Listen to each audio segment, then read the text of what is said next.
can you open the mic, Dr. Mohammed, please, if you don't mind? Sorry. Yes. So as I said, common pediatric exanthem always been an interesting topic because it's interactive, and everyone like to participate in seeing and give the differential diagnosis to see what is it. So over this talk, inshallah,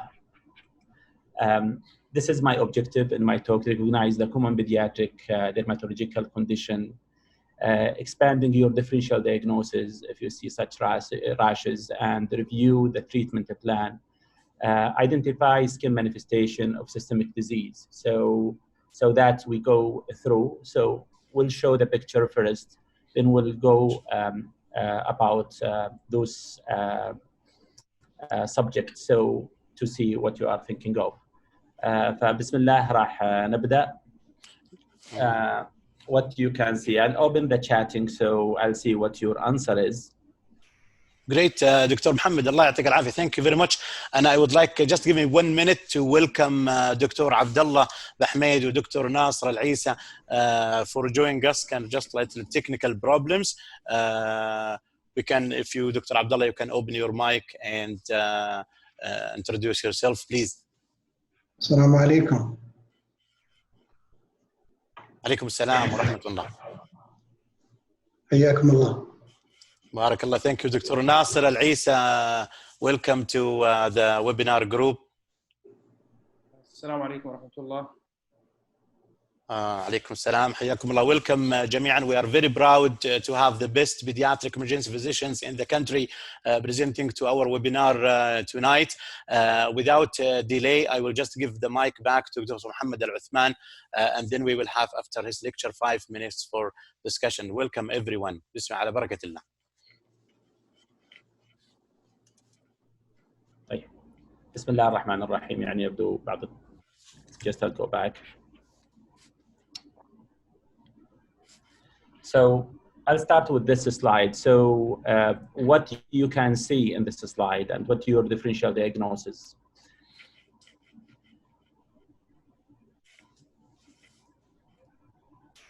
For the participant, you can add in the chatting bar so we can have an interaction session. This is another picture you can see. Third picture you can see. Okay, and here we have a genital area and the clear is spared. So atopic dermatitis is an acquired common disease. We are seeing it in pediatric, up to 3 to 5% of children from 6 months to 10 years. They will have an experience with an atopic dermatitis. It's ill-defined, as you can see in the rash. Diaper area, usually it's spared, and acute, usually coming like erythemas, scaly, physicals, crusted, and chronic, maybe scaly and lignified, pigmented area. So just to see it again. Okay, so as you can see here, like acute, comparing acute with chronic one. So what you can see, ما أدري يا دكتور توفيق، هل مسموح للchat للpeople can write in the chatting bar ولا لا؟ Yes, they can write their comments in the question. Yeah, if you have any comments about the picture, really, I'd like to hear from you what you are thinking when we are showing the pictures. Yes, and for discussions and for the sake of the time, okay, they can allow. So what you can see here is actually ill-defined an area where it's some of them like wheels. So, and you may see here like prominent the ear margin, it's a bit swollen. There is a cheek swelling.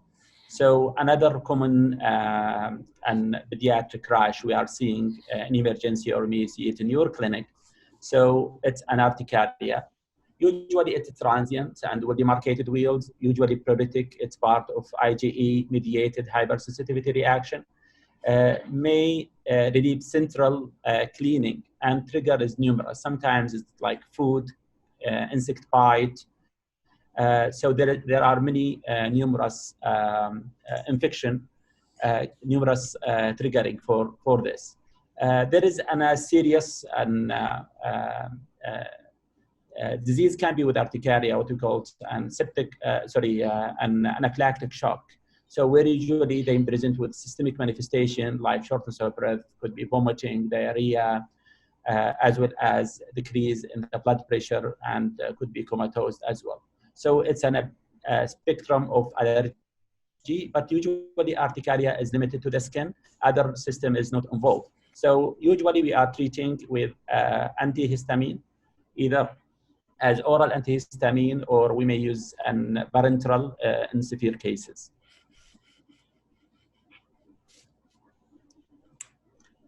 What you can see here.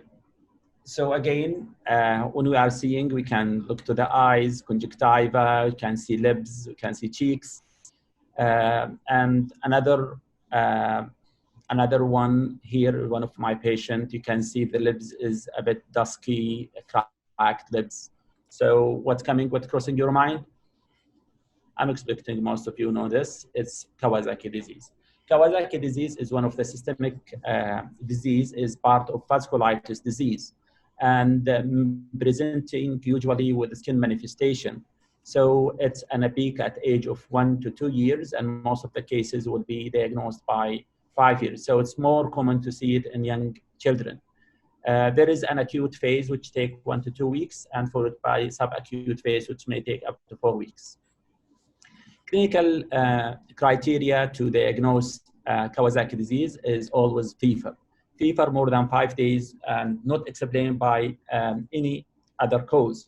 And after that will be 4 out of 5. We may start from the, up in the head. So we are talking about bilateral non-virulent conjunctivitis, change in the mucous membranes, cervical lymphadenopathy, and skin rash, as we saw, and change in the peripheral extremities, usually coming with desquamation. So the main things about this disease is usually its complications. So always we have to have a right diagnosis for such illness. And if we are talking about the labs, it may be helpful, but we are dependent mainly on the clinical features. So high water blood, high ESR and CRP, increasing in the platelets in the second phase. So all of those will be a feature helping to diagnose the Kawasaki disease. Differential diagnosis is varies. Scarlet fever, one of the common disease we are seeing, and it's having a mini clinical manifestation of an Kawasaki disease. So keep it in your mind. Usually with Kawasaki, we don't have like pharyngitis. So when you see pharyngitis, think about scarlet fever, and non-virulent conjunctivitis, it's not common to see it. One of the differential diagnoses we are seeing nowadays is like toxic shock syndrome, which is, you may hear about it, and many COVID presentation may present with this. So they presenting with an toxic shock syndrome, and it may mimic Kawasaki disease. So if you see nowadays and such pictures or crossing your mind Kawasaki, remember, and a COVID can present. In our hospital, we saw patient admitted as query Kawasaki turned to be COVID. Other differential diagnosis is like Stephen-Johnson and systemic GRA, as well as SSS syndrome.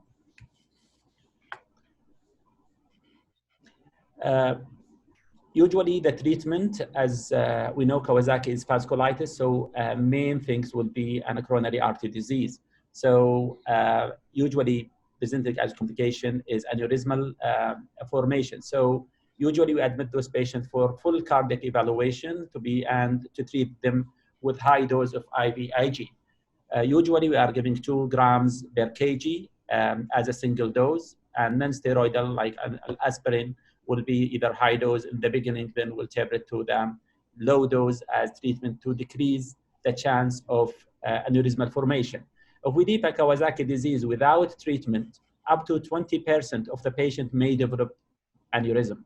So if you give the treatment within the first 10 days of the illness, you can decrease the chance of an Kawasaki disease, an coronary artery disease up to below 5%. Complication, as we said, and coronary arteries, aneurysm and aseptic meningitis, gallbladder dilatation, pancreatitis, and facial nerve palsy. So we are still talking about vasculitis. So we were talking about medium blood vessel disease, and now we'll move to small blood vessel disease. So what is this? Non-blanching rash, papules.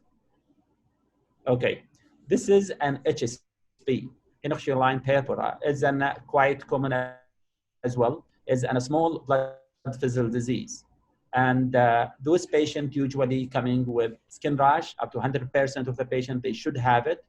And they will have other clinical manifestation, including joint pain, abdominal pain. Sometimes it will be puzzling us, like patient coming with only abdominal pain. So we think about, oh, it could be pancreatitis, it could be an appendicitis.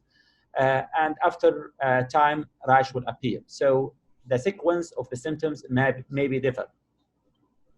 So lower extremities usually affected in most of the patients. So we are looking to the buttock area. We are looking for lower extremities, as this disease is mainly affecting lower, but it may affecting upper extremities and trunk too. So clinical manifestation, as we said, non-blanching rash, and including of musculoskeletal system, like arthralgia or arthritis, abdominal pain, renal involvement. One of the important part we have to evaluate with any patient we are suspecting of HSP. So they may present with hematuria, hypertension, or even renal failure. Management, usually supportive, non-steroidal anti-inflammatory, usually we are using for controlling the pain.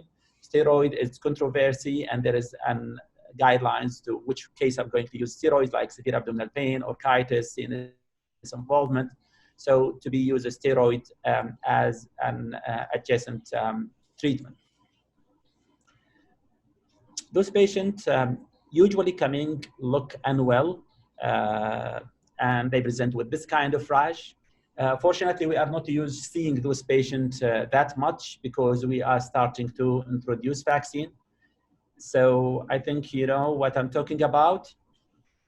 I think everyone should know it by now. Okay, this is pathognomonic. If you see it, this is measles. There is no other than measles. This is what we call goblet spots. But unfortunately, this rash disappears so fast, like soon after the beginning of the illness. So you probably will not see it in all of the patients. So measles is an rubiola, which is a viral infection, usually having prodromal symptoms like any other viruses, high-grade fever, coryza, conjunctivitis, and goblet spots, as we see lethargy. Exanthem is the characteristic of the exanthem of measles is its descending pattern. So it's usually starting in the forehead and retroauricular area and start to descend down. So we are saying it's a descending pattern of the rash. Plus, they are usually toxic looking. We are not seeing it, alhamdulillah, that much nowadays because of vaccine.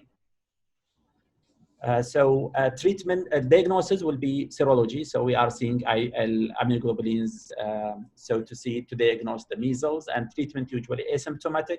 Severe disease may be treated with vitamin A. Complication, and this is why we are actually using a vaccination for this disease, because we don't like those complications to happen.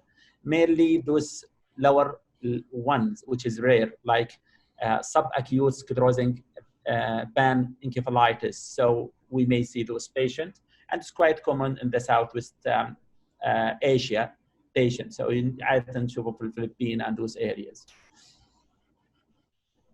Again, you have to look carefully to this picture.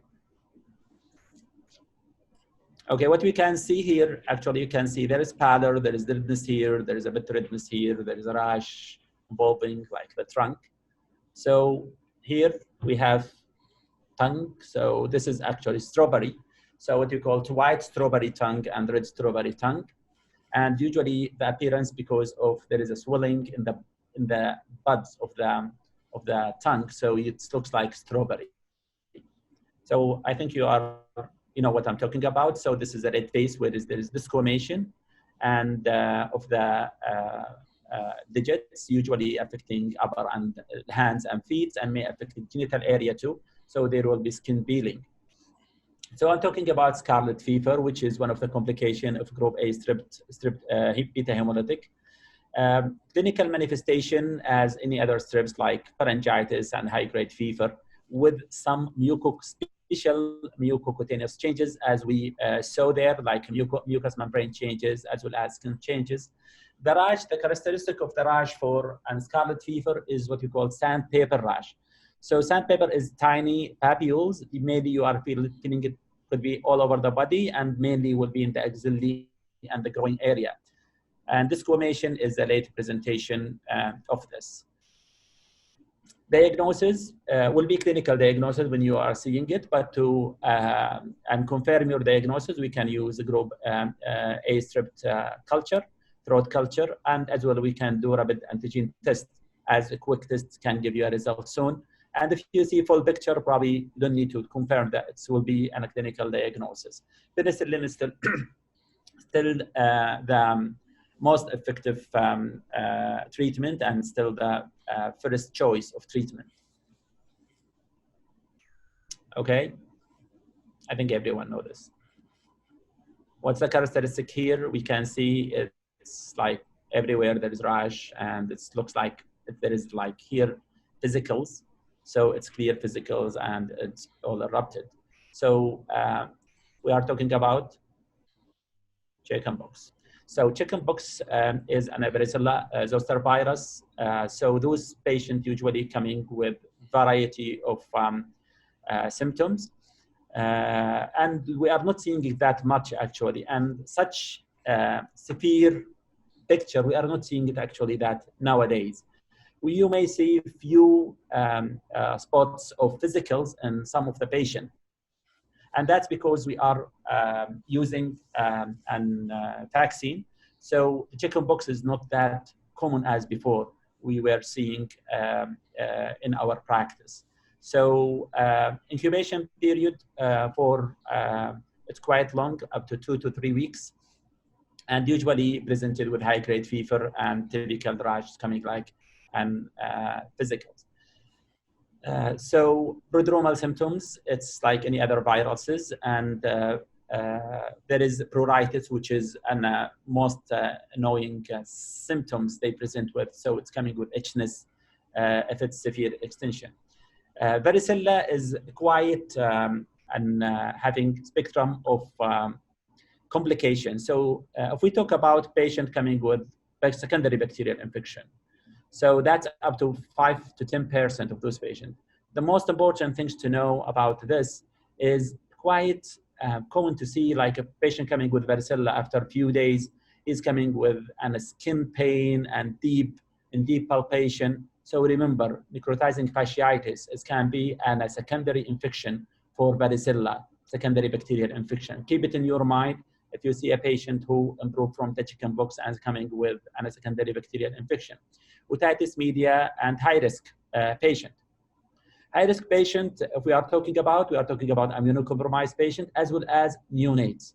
So neonates, especially those who their mother had a chickenpox 3 days before and 5 days after delivery, because at this time, critical time, they will get the virus, but they will not get the immune response from the mother. So they will be at high risk for complication like pneumonitis. I remember one of the patients, unfortunately, he died with pneumonitis with chickenpox. He was newborn. So keep it in your mind, and those high risk age and those condition, immunocompromised, may be lethal. It's very highly contagious. So if someone in the school, like in the class, affected after 2 weeks, 3 weeks, you will see half of the class being affected with it. So usually if you see those patients, usually we are keep them away from school to go back to school till all crust being and all the region are crusted. So they are not anymore contagious. Other rare complications like Rey syndrome, Guillain-Barré, and nephritis and orchitis, uveitis, all those can be complications of varicella. So an activation of, again, an activation of virus. So this is herpes zoster. So it's an activation. Usually we are seeing it in immunocompromised patient, as well as elderly, like if you go to the adulthood. So they are at risk of reactivation.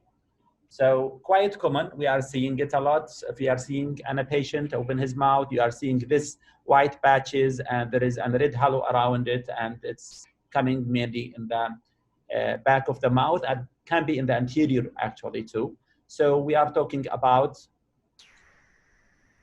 about hand-foot disease, which is an Coxsackie virus infection. There is a spectrum. It may affecting only the throat, or it could be extended to affect hand and feet.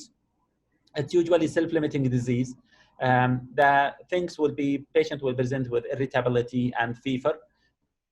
So this is usually symptomatic treatment, and be sure that patient is taking orally well, nothing more.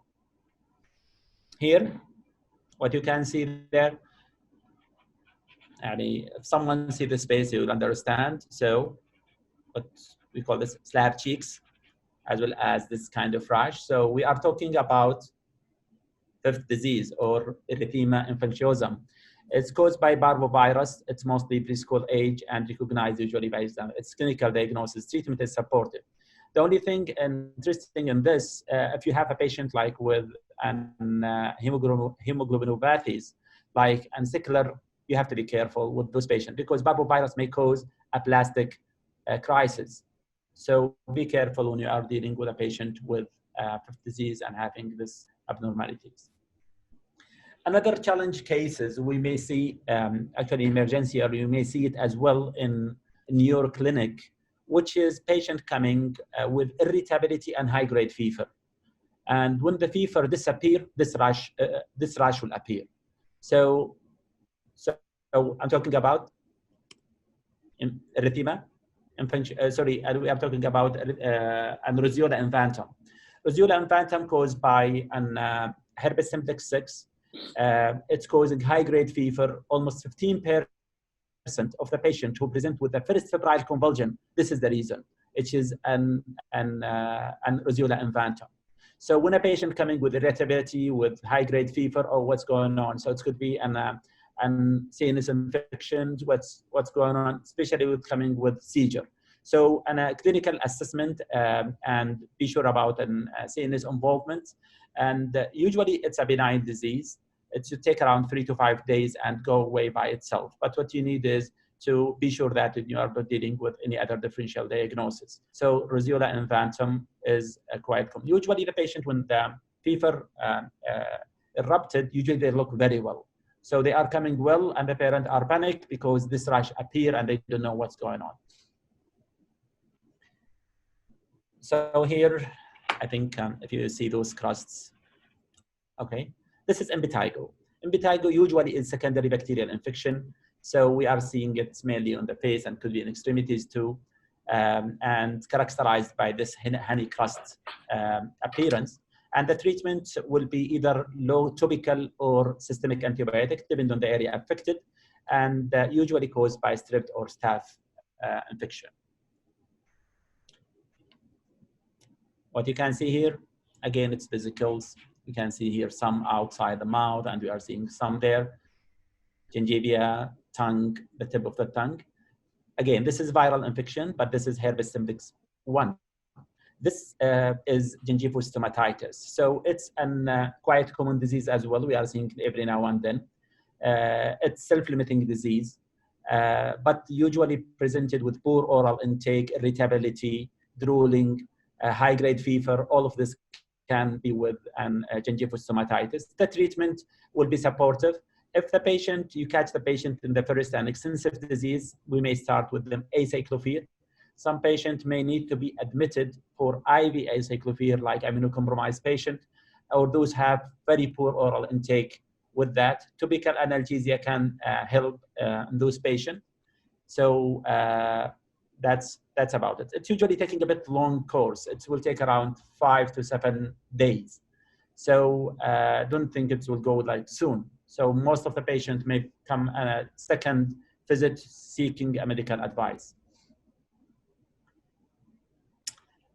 This is an actually transmission of the virus from the mouth to the finger or to the digit. So this is herpetic whitlow. Again, it's quite painful. Some of the patient coming with seen somewhere else and being incision and drainage done as they are thinking about abscess formation, but actually this is an herpetic whitlow. You don't need to rupture those physicals, but we need either apply either topical or systemic acyclovir will be enough for those patients, plus analgesia. Patient look well coming with this. We are seeing it mainly in the school age. So this rash appear like small one, then start to erupt more and more. That is the characteristic of this rash. We may go for it. So what you can see, what you are thinking of. Okay, so let's go for the characteristic of this rash. As you can see, it's oval shape. As well as here, there is an oval shape here. When you go for distribution, you can see like coming like this. So we call this is Christmas tree. So this is Pityriasis rosea, and usually we are calling this an herald patch. This is, and we don't know what's the cause of this one, but usually coming with sometimes minimal itchiness with a scaly over it. So the things you have to think about, like if you see this picture, like tinea infections, which is may mimic this one, but usually this one will be a bit erupted mainly in the trunk. So, and this is an Pityriasis rosea. The treatment usually it's just supportive, nothing to be done. Antihistamine may use for this one who is having itching. It's self-limiting disease and it go by itself within 6 weeks. This is the brother of the one. So this is Pityriasis alba. It's coming like a white patches there. So again, it's the same for Pityriasis rosea. It's the same and disease, and it go away by itself. So what we have here, probably you may see it in clinic more than emergency, but some patient may come to the emergency with those things. Okay, this is wart. Wart is an viral illness. What's the virus causing this? Papillomavirus. So papillomavirus is causing, and there is a very variant type of wart. So it can be like you can see here. You call this falciform. This is angular, common, plantar. So those all kind of warts. So it's a viral infection. And if it's come to the genital area, you have to be careful. So because this can be, especially for kids, when it's come to the genital area, can be one of the signs of child abuse. So keep it in your mind. The treatment varies actually from the strong acid like salicylic acids, or can be as well other herbal medicine they are using, and cryotherapy, laser. So there is variant treatment for warts. What you can see there, this is the characteristic of it. We call that is in the center. We call this one.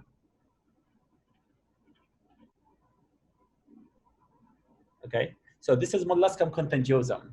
Molluscum contagiosum is caused by viral infection again, and it's caused by pox virus, one of the biggest virus we know.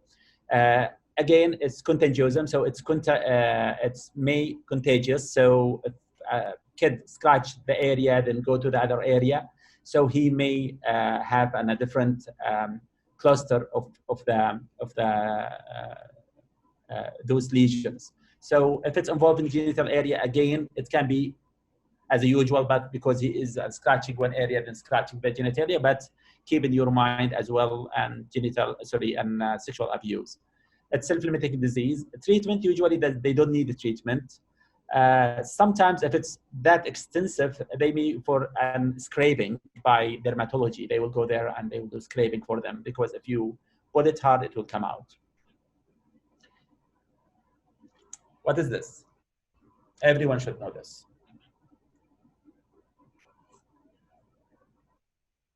If you see this one, remember, this is coming. This is very serious rash. This is meningococcemia. So if you see this, probably up to 30 to 50%, this patient will die. So you have to be very aggressive with management of those patients. So alhamdulillah, we are not seeing that much, but with every Hajj, there will be and could be and contaminate. So everyone one want to go to Hajj, usually we are giving them meningococcal vaccine. So it's a serious as well as very short course and deterioration so fast. So if you see this one, always remember to act very, very urgent and start with support initially. And start treatment with antibiotic as soon as possible. I may move now to little ones, so neonates, which is common we see, especially new parents who doesn't know. You may see those coming to your clinic or to the emergency every now and then. So this is one, probably this one who's working in the postnatal ward, they will see a lot of this. So they are when they will see this a lot. So it's coming with erythema paste with a tip of yellow, and this is, we call it erythema toxicum. Its name is toxicum as a toxic, but actually it's benign. So this is one of the benign rash, nothing to be worried about. And if you rupture those yellow, it's only eosinophil there. So there is nothing, no infectious cause. Another one here is white spots over the tip of the nose, and we call this melia.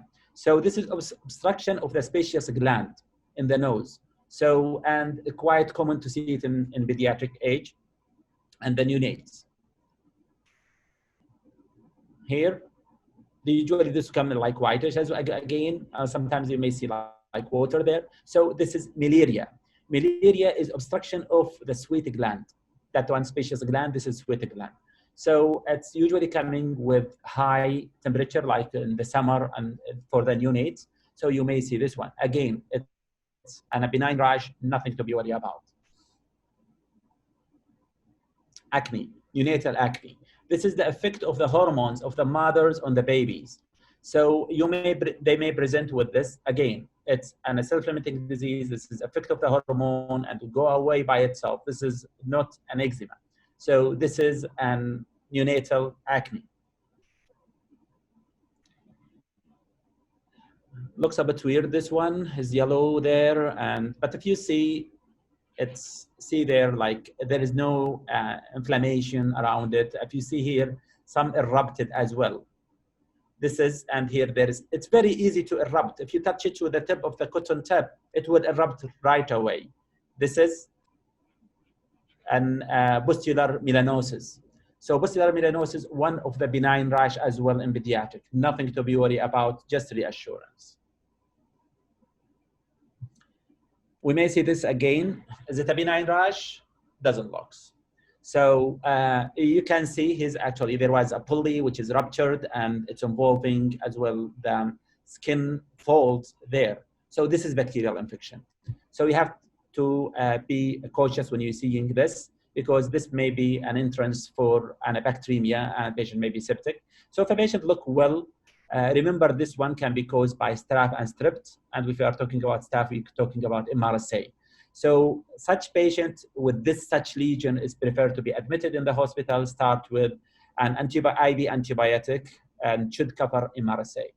So, and those patients, if they look septic, you have to treat them as septic child, and with full septic workup and strong antibiotic. I think this will be the last slide. That's it. I hope you enjoy those slides and the information we said about them. And I'm not sure, Dr. Tawfiq, are we receiving any question now, or? MashaAllah, very impressive presentation, Dr. Mohammed Al-Uthman, MashaAllah, as usual. Yes, we have few questions for you. The first question about one doctor asking about the role of echo in the presence of Kawasaki, in the case of Kawasaki disease, you know. How can you highlight, please? Great. Usually with Kawasaki disease, we are admitting the patient, as I said, first for full cardiac evaluation. So, and one of the major part of it is echo. What we can see in echo in Kawasaki disease, the initial stage of Kawasaki disease is what you call ectasia, which is dilatation of the coronary artery. And if it's there, that means this patient more likely, he may develop an aneurysm if he's not treated. And usually we are following those patients with echo after 28 days. Just be sure there is no aneurysmal formation. So, and as well as we are doing a 12-lead ECG, be sure everything is fine. Okay. Last question, Dr. Mohammed, regarding the COVID-19 in kids with skin rash, please. Can you repeat the information again? Any child present with skin rash, you have to be suspicious and precautious. Can you remind us again, please? Yeah, again, as I said, toxic shock syndrome may present with a patient. Some of them may present with an peripheral peripheral, like we call it, peripheral clots. So they presented with spots in their legs. So Kawasaki disease, one of the things may mimic and COVID. And I remember a patient who admitted as query Kawasaki turned COVID. So they present with this kind of picture. It's good to see, actually, if you're talking about the rash, it's good to see them. So they coming like on spots in the peripheries with COVID, and it's been reported from China as well as from Europe. And you can see, unfortunately, I don't have it now. I can show it to you, how it looks like in the extremities. Okay. طيب Dr. Mohammed Al-Uthman, one question about the steroid for skin rash in children like Kawasaki or like HSB, or like, do you are you in favor of IV steroid, like for example the one you mentioned to us, immunoglobulin, for those kids with this is varicella? This is the importance actually of this talk, because could be steroids could be the treatment, and actually could be worsening the condition. If we are talking about infectious cause and you are applying steroids, actually that make the things worse. Yes. So infection will probably secondary infection will appear. Or if you are talking about immunomodulator like an atopic dermatitis, it's maybe steroid will be helpful in those cases, and in a certain part, not all of them actually, we are prescribing and cortisone, but we prescribe it for acute phase for those. So it's depend on the cause. What's your diagnosis? And the treatment will be according to that, either steroid, antibiotic, conservative, nothing to be done. Yes, absolutely. Great. Thank you very much. We are very glad, and we're grateful for Dr. Mohammed Al-Uthman. We are very glad to have you around here with Dr. Abdullah Ahmed and Nasr Aisha. So thank you very much again. And dear viewers, we will move now to the second lecture by Dr. Abdullah Ahmed. Dr. Abdullah, the mic is yours. Tfaddal. Thank you, Dr. Mohammed, for the great presentation. You can upload your slide, Dr. Abdullah. Sure.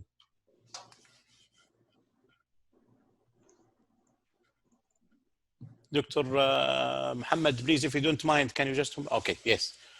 Thank you.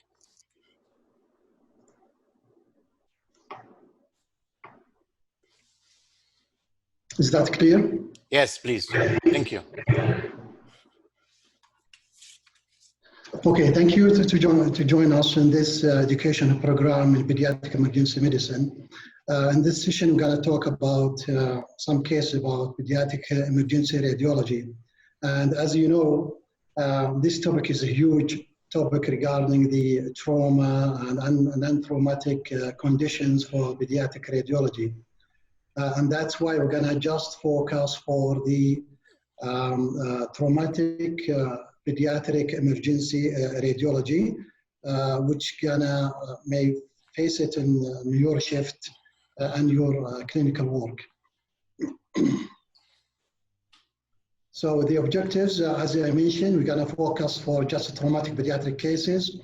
We're going to discuss the normal diagnostic imaging for such cases, and we'll mention some tips to detect some abnormalities when you see this kind of films, in addition to some brief management for selected cases. So we're going to start with the case one. So this is a 9-year-old boy fell down with outstretched left arm, presented to emergency department with pain on his left forearm and elbow. So when you examine him, there was a tenderness over the proximal left forearm. The patient was unable to flex, extend, supine, or pronate his elbow. And neurovascular was intact. And this is the lateral view of the X-ray for that patient. So before just make a diagnosis for such case, we're gonna just start with the normal elbow lines, and this is very important to diagnose such case. So the most important is the two lines, the anterior humeral line and the radial capitular line. So as you see here, this is the anterior humeral line. You can draw a line at the anterior surface of the humerus, which the transect the capitulum. This is the capitulum. So it should be in one third of the capitulum. This is the anterior humeral line. This is the normal line. The second one is the radiocapitular line, which is this one. This is the anterior humeral line, and this is the radiocapitular line. Again, you can draw a line from the radius, which bisects the capitulum. This is one third, the anterior humeral line of the capitulum, while the radiocapitular line from the radius, mid of the radius, which intersect the middle of the capitulum. This is very important when you see such case. Okay, so this is again, this is a view shows the both lines, anterior capitular line, anterior humeral line and radiocapitular line, as you see here, this one and that one. These are the normal lines. Okay, so we're gonna move to our case. As you see, the radiocapitular line is disrupted. So this is the capitulum and this is the radius. Of course, this is a very obvious fracture, very obvious deformity, but sometimes you can see kind of subtle injury, minimal injury. It's difficult to detect. So it's very important, those lines. So this is what we called Monteggia fracture. Monteggia fracture, it's a proximal fracture of the ulna and disruption of the radiocapitular line. So the radius, the head of the radius is dislocated. So this is what we call Monteggia fracture. So the mechanism of that fracture, usually direct flow to the forearm. There is a chance of injury of the radial nerve by 17%. And as you know, the treatment for such case is open reduction, internal fixation. So we're going to move to the case 2. Again, this is a 7-year-old boy fell down on the outstretched left forearm, presented to you complaining of pain and swelling of the elbow. As you see, there is kind of deformity here. There is maybe a kind of eucency on the distal part of the humerus, but and there is kind of maybe edema here. Let's just talk about some tricks here. So this is supracondylar fracture, as you know. What's the abnormality here? The supracondylar fracture. Mainly, I'm gonna focus on the X-rays or the radiological studies more than the treatment and the presentation of the patient. Okay, so now what you're gonna see for the supracondylar fracture when you do X-rays. The type of X-rays, you need two views, as you know, AP and lateral X-ray of the elbow, and look for posterior fat pad sign, and the second one to diagnose supracondylar fracture, displacement of the anterior humeral line, and the alternation of Bowman's angle, and we're gonna talk about it in a second. So this is what I'm meaning the posterior fat pad sign. So normally you don't see any lucency here at the back of the humerus because there is a very strong fascia. It's attached to the posterior surface of the humerus. So normally there is no any lucency. Never ever you see lucency at the back of the humerus, unless there is kind of injury.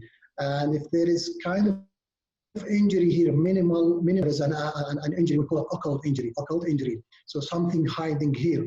Okay, so the message is never ever you see any lucency at the back of the humerus for the kids. Okay, so this is what we call posterior fat pad sign. It's very, very important to know about it. So as I mentioned, the posterior. What about the anterior? Anterior, normally you can see small amount. I repeat it, as a small amount of fluids or lucency in front of the humerus. And this is sometimes normal variation for the adults and pediatrics as well. So the most important is the posterior fat pad side. If you see anteriorly and there is no kind of fracture, expected it will be normal. But once you see it posteriorly, as I mentioned before, this is abnormal, definitely abnormal. Okay, so second feature in supracondylar fracture, for the supracondylar fracture for an X-ray, displacement of the anterior humeral line. As we mentioned, the anterior humeral line supposed to bisect the capitulum, but the capitulum actually it's displaced posteriorly, and there is two types of supracondylar fracture: the flexion and extension type. So this one, the capitulum is displaced posteriorly. So this one's supposed to be here, but it goes back. So the anterior humeral line is displaced, disrupted. That means there is some kind of problems here. Okay, so the third radiological features for supracondylar fracture is distortion of the Bowman angles. So let's talk about the normal Bowman angle, how to draw it, how to see it on the X-ray. So what you need, just draw a line at the middle of the humerus, anterior humerus here, as you see. This is the first line, the yellow one. The second line, you can draw it actually between or above the lateral condyle. So this is the lateral condyle. This is ossification of the lateral condyle. So it will be in between here, above the epiphysis of the lateral condyle here. So this is the angle. So forget this one, the line here. So what you need, just this, the blue one and the yellow one. So just measure the angle here. The angle here is supposed to be not more than 75 and less than 70 degree here. It's very important. Again here, and we show it in the in this view. Again, this is the first line, and this is the second line, as we mentioned, to the superior of the surface of the lateral condyle. It's very, very important. Okay, so now this is the abnormal. As you see, there is a fracture here for supracondylar fracture condyle, and there is alternation of Bowman angles. So if you draw the two lines, this is the yellow one, and this is the red one. This is the red one. This is the yellow one. If you measure this angle, it will be more than 75.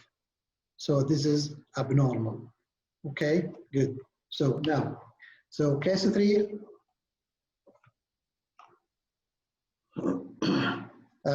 Another child falls into outstretched arm. As you see, there is kind of abnormality here, and this is what we call buccal fracture or torsal fracture. This is one of the most common fracture in children.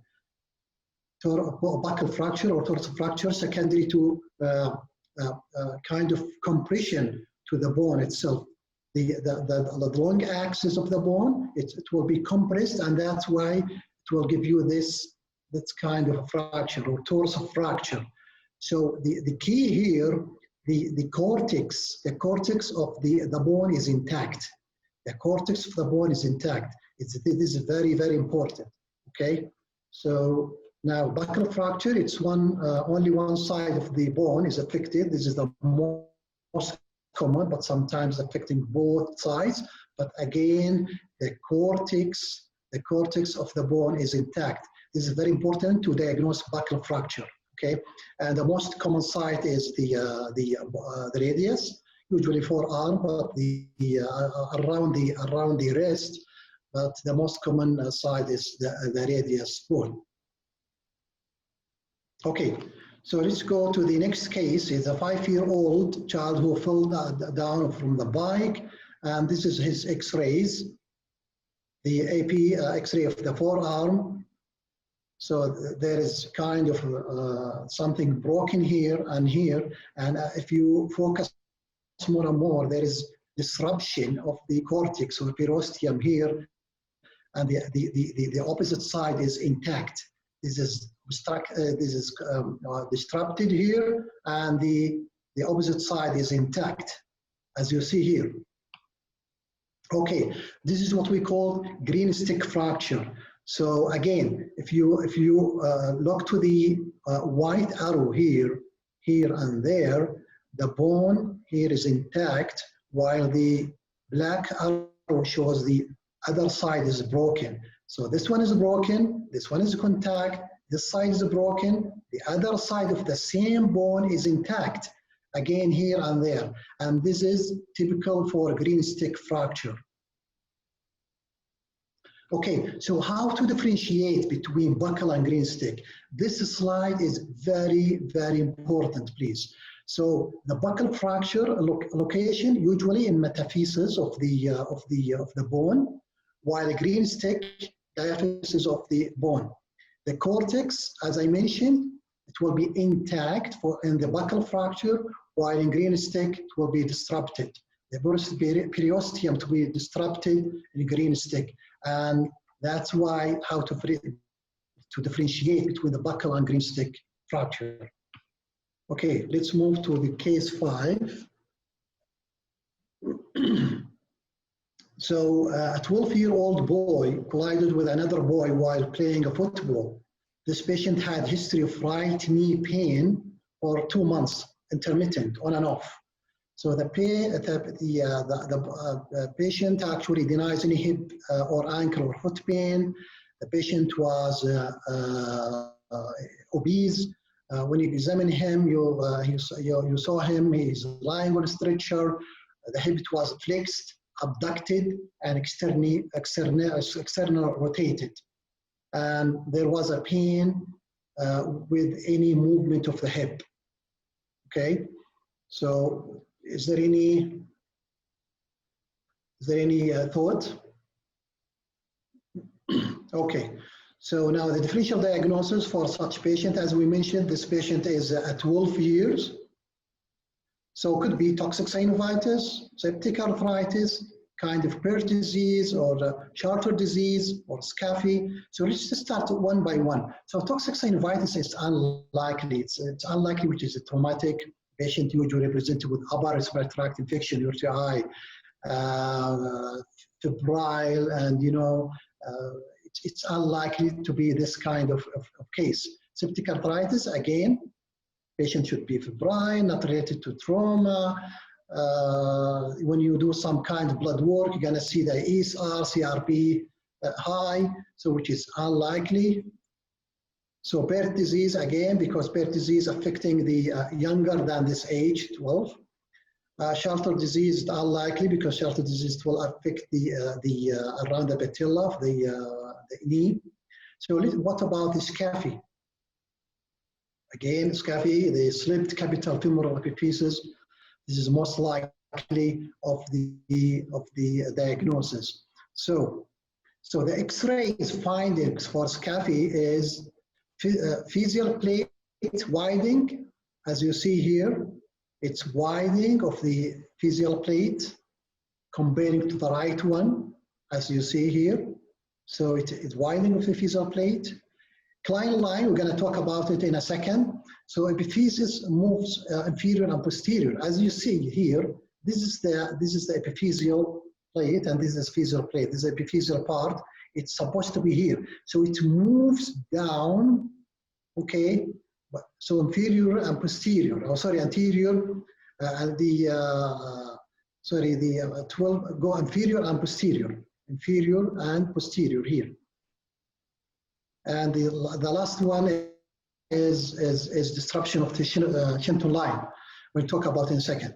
So this is what we call the Klein line. This is called Klein line. So this is the normal. So if you draw a line at the anterior surface or superior surface of the femoral neck. So this is the femoral neck, and this is the anterior surface or superior surface of the anterior neck. It is a must to intersect of the epiphyseum. This is the epiphyseal plate. So this is the line. So as you see, this is the part of epiphyseum. So this line, it's intersect of the epiphyseal. This is the normal. This is normal. But if you see, this is the abnormal. If you see the line here, if you draw a line at the superior surface of the femoral neck, the epiphyseal here, it goes down, and that's why there is no any intersection. So this line will not touch the epiphyseal. This is, I think it's clear. Comparing to the right one, this is the normal, this is abnormal. This is the normal one. You see, this is the line. It's intersect of the epiphyseal plate, as you see here. It's very, very important. Okay. Okay. So let's move the other one. This is again this is the right one. You see, if you draw blood, you draw a line here, it will not intersect the epiphyseal. While here, it will intersect the epiphyseal, as you see here. So this one, okay? So again, this is the lines, color lines. Again here, this is normal, abnormal. Normal and abnormal. Okay, so the most important here for scaphy is affecting the male more than female. Affecting usually the patients are obese, and affecting 40%. 40% it will be bilateral. The management is again it needs surgery. So as you see here, this is the screw which fixing the epiphyseal plate here. Salter-Harris classification is very important to know about it, especially for physial injury.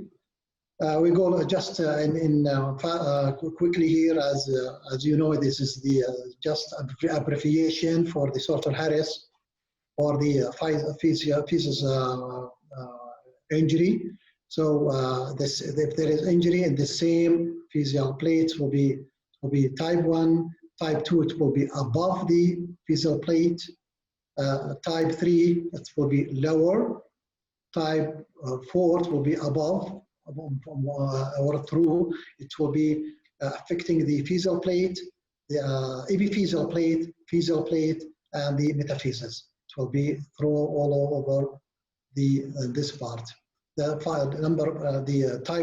type 5, it will be just compression, so narrowing of the physical plate. So if you compare this one, the normal one, this one, it's compression of the physical plate. Okay, let's move to case 6. So this is 12-year-old child who fell down. He came to you to emergency department complaining of or unable to walk. When you examine him, there was a tenderness on the proximal part of the 5th metatarsal bone. So as you see here, there is kind of abnormality here. But before we talk about this one, let's talk about the normal 5th metatarsal bone for kids. So this is the normal one. So if you see this one, this is normal. This is just ossification or apophysis of the base of the 5th metatarsal bone. This is just ossification. This is normal. Again, it's normal. So don't confuse with the fracture. The previous one, it was a Jones fracture. Jones fracture, I brought it here, it's very, very important because you have to differentiate between Jones fracture and pseudo-Jones fracture because it's different management. It's different management, it's very important to know about it. And it's very common, not the Jones fracture, but the pseudo-Jones fracture. But once you see the Jones fracture, it's very, very important here for management-wise. So pseudo-Jones fracture, it's a fracture here between the junction between the metaphysis and diaphysis. So this is the diaphysis, metaphysis, there's a fracture here. So as I mentioned here, the fracture between the junction between the metaphyseal junction of the base of the metatarsal bone. Also again here. The treatment is is surgery. This is how to. This is the difference, the main difference to know, and you should know about to differentiate between the pseudo Jones and Jones fracture. So the surgery, it's preferred here for Jones fracture. Okay, so let's go for the case 7. Again, same or another patient presented to you, unable to walk. When you did X-ray for him, there is kind of abnormality here, and we know this is the normal from abnormal. So what about this one? This is what we call pseudo-Jones. Pseudo-Jones, it's avulsion fracture of the supercity here. It's an avulsion fracture due to the contraction of the peroneus muscle. So it will avulse this part here, which causing the fracture of the bone. So it's away from the metaphysis. It's here just around the tuberosity of the bone, and this is what we call pseudo-Jones fracture. And this is the most common, more than Jones fracture. Okay, again, this is pseudo-Jones. Again, this is the normal, as you mentioned before. This is just ossification of the fifth metatarsal bone. And this is the fracture here. If it is Jones fracture, it will be here, or maybe here. So something here. This is pseudo-Jones. This is pseudo-Jones. This is Jones. And it's difference in treatment. The treatment for pseudo-Jones is walking cast, just walking cast. And this is very important to differentiate between Jones and pseudo-Jones fracture. This patient just backslap or walking cast and send him home, give him follow-up with the orthopedic and trauma clinic or whatever. But that one, no, you need to refer the patient for orthopedic or possible surgery. Again, this is Jones, this is pseudo-Jones, and this is the normal. This is the normal, pseudo-Jones, and Jones. Please, you need to know this is very important. Okay. So let's go to the case 8. So this is another 1-year-old fell down, then he refused to walk. And when you examine him, there was no obvious deformity. It's actually, you see it a lot for such injury in this age. When you do X-ray, you don't see anything. But the patient, the kid actually, he is not able to walk. He's refusing. He's just elevating. When you hold him on his feet, he actually raise the affected one. So this is think about what we call it toddler fracture. Toddler fracture. It's difficult. A difficult diagnosis, especially in acute case. But when you focus, when you are lucky, you're gonna see the abnormality. So toddler fracture is a tibial shaft fracture. It's one of the most common fractures for children for the tibia. Typically occur between 9 months and 3 years. 9 months and 3 years. Okay, the boy or the kid actually he will refuse to walk on his affected limb. And as I mentioned, it's very difficult. It's not that very difficult, but it's difficult to diagnose such condition. Again, if you focus here, there is kind of lucency here, and this is what's called toddler fracture. Okay, there is lucency of the distal part of the tibia here. It's very obvious. Again, here it's I don't know if you can see it, but there is kind of a hairy line lucency here in the distal part of the tibia. Again here, just focus and just look and compare between your exam and the site of the site of exam compared to the X-ray here. So it's very important. Again, there was no obvious injury here, but when you repeat the X-ray after 10 days, there is kind of a periosteal reaction here, as you see, what we call it sclerotic reaction or sclerotic line, the distal part of the tibia. This is after 10 days, and this is once the boy or the kid actually fell down. Okay, let's move to case 9. Again, a 10-year-old child fall down in his knee. Any thought? So this is the distal part of the femur, this is the patella, and this is the tibia, fibula. If you focus, you're gonna see something here. This is what's called tibial eminence fracture. It's not that common, but you need to know about it. It's very important, and you have to have focus on the spine or plateau of the tibia. So this is fracture, what's called tibial eminence fracture. Okay. So what is the tibial eminence fracture? It's affecting ages 8 to 14 years. The mechanism is rapid deceleration or hyperextension of the knee, and usually associated with another injury affecting the ligaments, like meniscal injury, affecting the collateral ligament of the knees as well. So it's very important to focus when you look for knee X-ray. This is what we call it tibial eminence fracture, this one. Okay.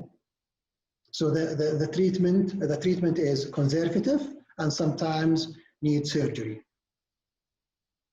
Again, this CT scan shows the tibial eminence fracture. As you see, this is the avulsion of the tibial spine by CT scan.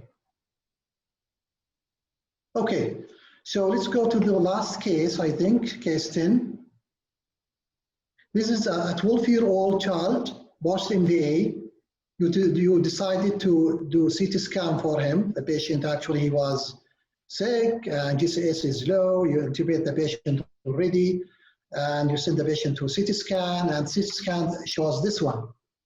So what you see here, yes, there's a bleed. So this is typical for subarachnoid hemorrhage. And why I brought these films? Because I want to show you the clinical, CT scan findings for subarachnoid hemorrhage. You're gonna see blood. Where? In the circle of Willis. So here, circle of Willis. The circle of Willis is the blood supply for the brain.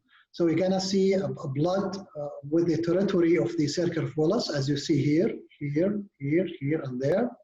Okay, so the affecting all the supplies of the circle of Willis, or the territories of circle of Willis. The second thing is the blood in the cisterns. As you know, there is multiple cisterns in the brain, but this view shows the supracellular cistern. It's filled by blood. Here, supracellular cistern is filled by blood. And the third feature for subarachnoid hemorrhage in CT scan, you're gonna see blood again in the fissures. As you see, this is the fissures here and here.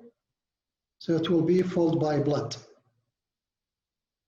Again, this is another patient who presented with the open skull fracture. As you see, there is a pneumocephaly here.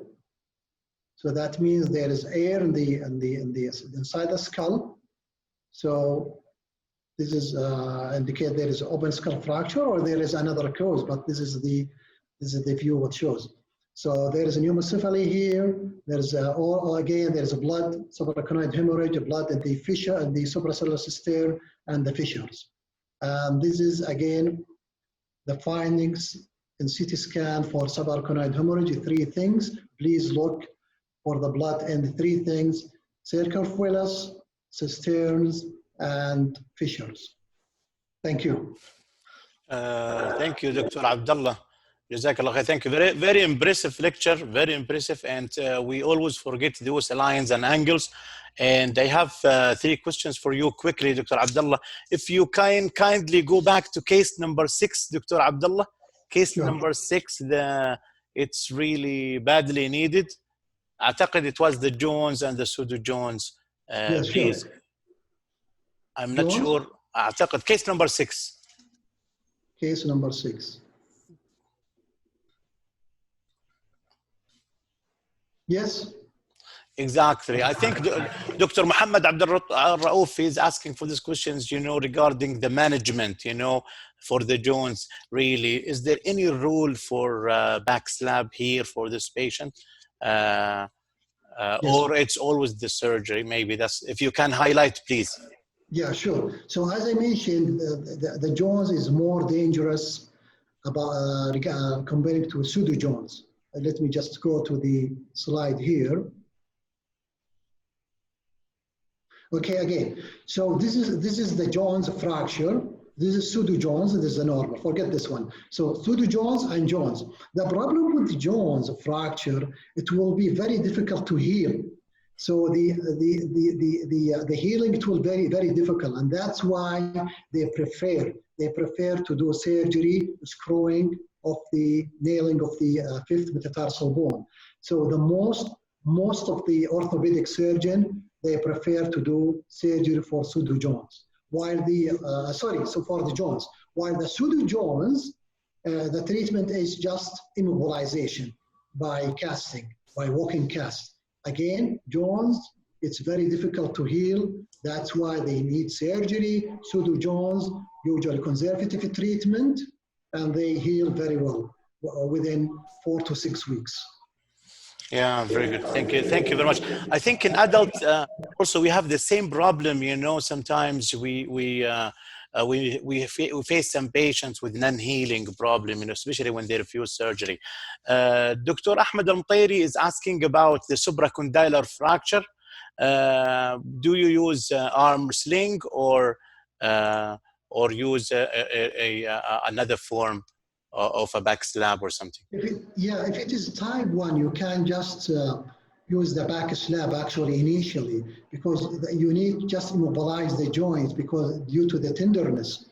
And once there is significant swelling, I don't prefer actually to do full cast, because this will cause more edema and may cause a complication for the kid. So back slab is enough. Back slab is enough. And you can refer the patient to orthopedic clinic later on. One more question, Dr. Abdullah, from Dr. Haifa. She's asking about the toddler fracture. You know, sometimes those cases can be difficult and they can be missed. Will you consider, for example, other imaging? What will you do if you don't see the fracture on regular X-ray? I prefer once you don't see the fracture. As I mentioned, it's difficult diagnosis sometimes. Once the fracture is not that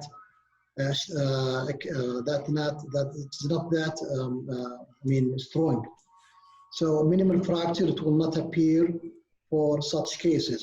So I prefer actually just once you are in the clinical work or clinical shift, just ask one of your colleagues, just look again and try to use the magnifier as well. It's very helpful.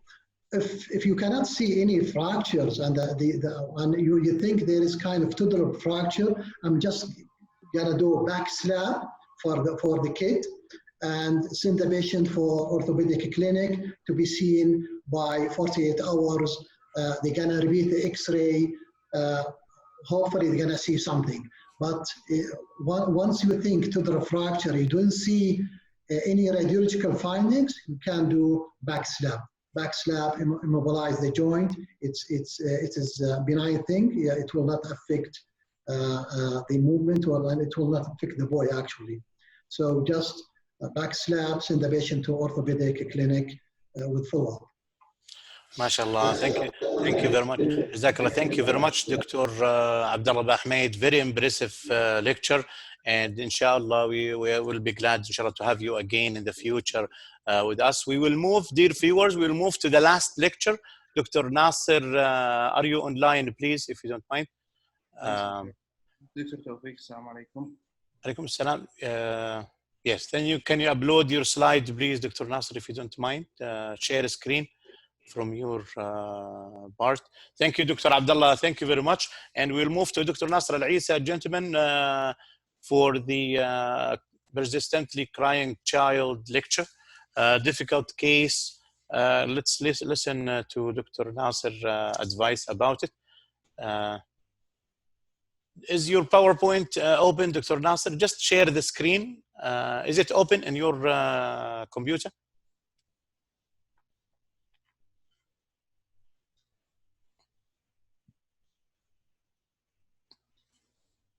Just open your PowerPoint, my friend, and share your screen. Is it okay?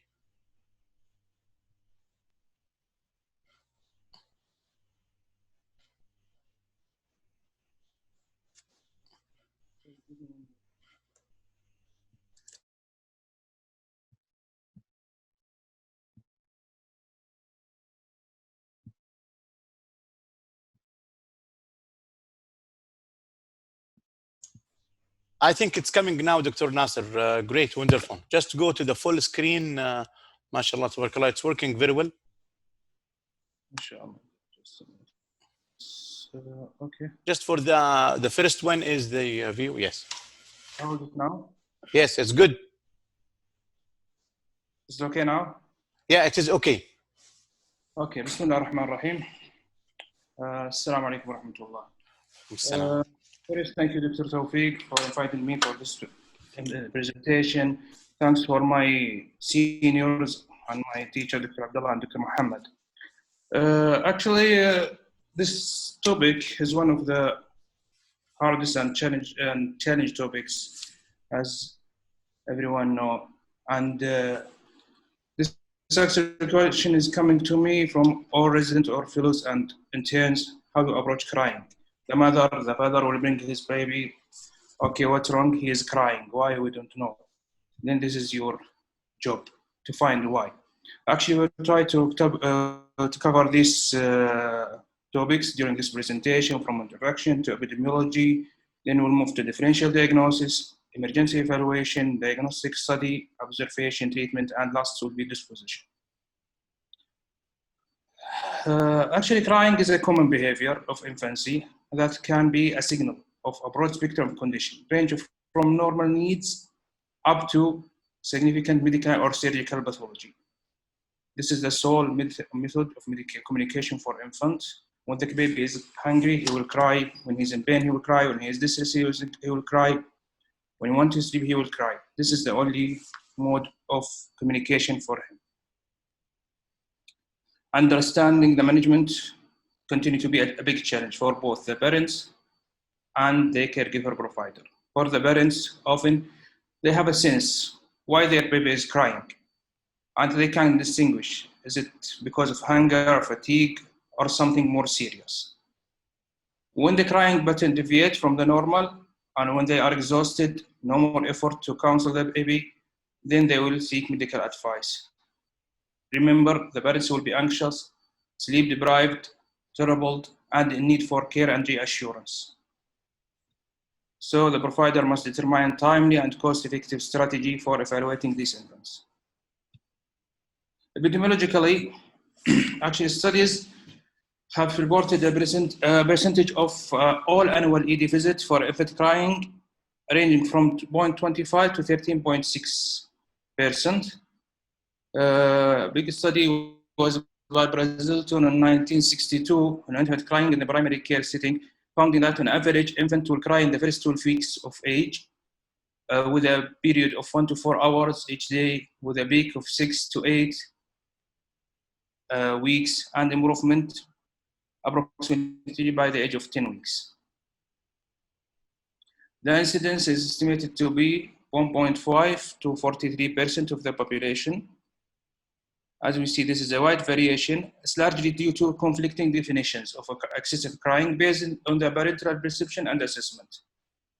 Some parents, they have very low threshold for dealing with this crying. They will seek advice from very mild crying. Others, they have higher threshold to manipulate this crying. So this is the cause of this wide variation of the incidence in the population. This is the Brazilian study in 1962. As we see, usually they will start crying by two weeks of age with a peak of 6 weeks, and end by 90% of them by 4 months, so it's 12 weeks.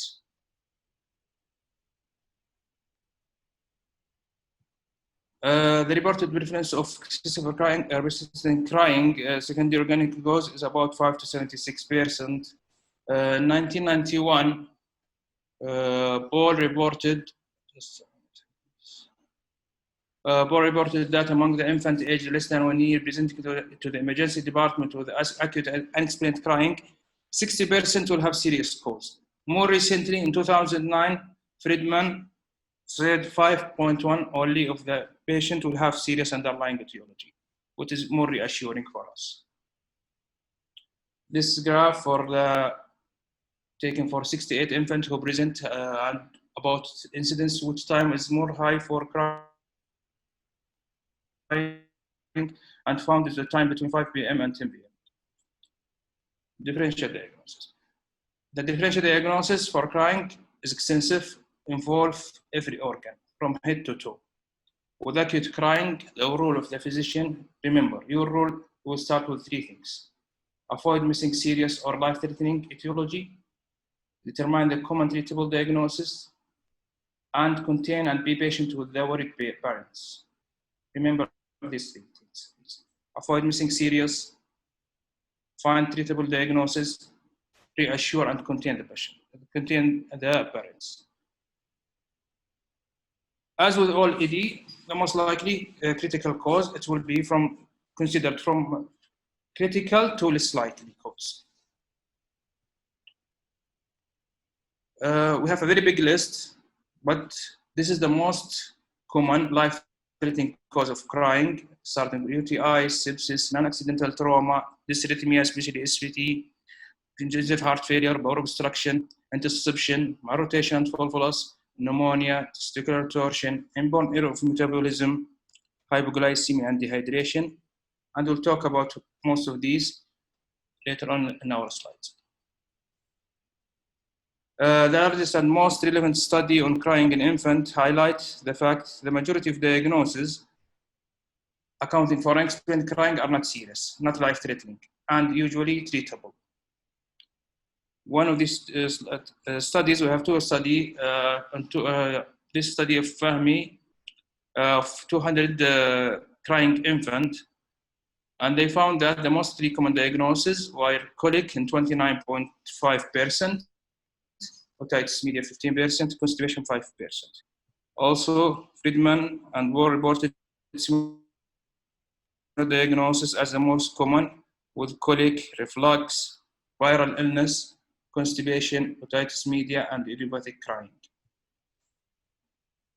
Calado also et al. Examined the reason for the neonatal visit to the emergency over 1 year, and excessive crying was the second most common reason for presentation, about 13.6, with most diagnosis of non-apparent pathology, infant colic, physiological jaundice. So this evidence and these studies should serve as a reassurance for us that the most common complaints in acute crying infant are not serious and not life-threatening. But keep in mind the serious things. Now we'll come to the second point. How can I differentiate? Is it serious or not? There is no single finding to predict a more serious etiology more than less serious. But parents, clinician, and patient features will guide the degree of concern and subsequently the further workup and investigation. How is that? First, let's say about parental concern. Multiple studies documented that parents can recognize their child cry and can distinguish between the different causes of crying, from hunger and fatigue up to distress and serious causes.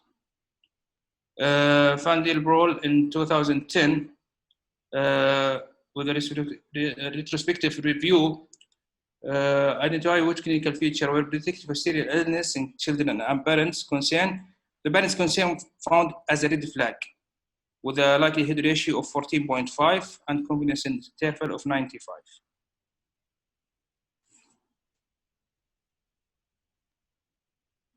As with parents and caregiver concern, also higher degree of clinical concern has been shown to predict the likelihood that a patient has a more serious condition. 2010, Van Proel said clinician concern regarding severity of illness was seen as strong as red flag for serious disease with positive likelihood ratio of 23.5 and confidence interval of 95.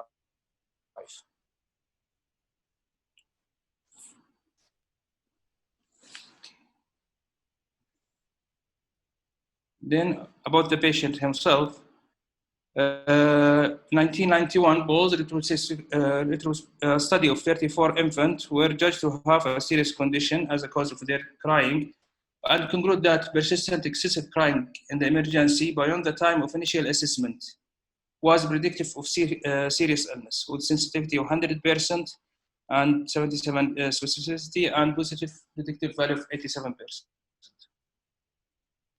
The study found also that if result of physical examination normal and the infant did not continue to cry after the time of initial assessment and observation, serious illness are unlikely.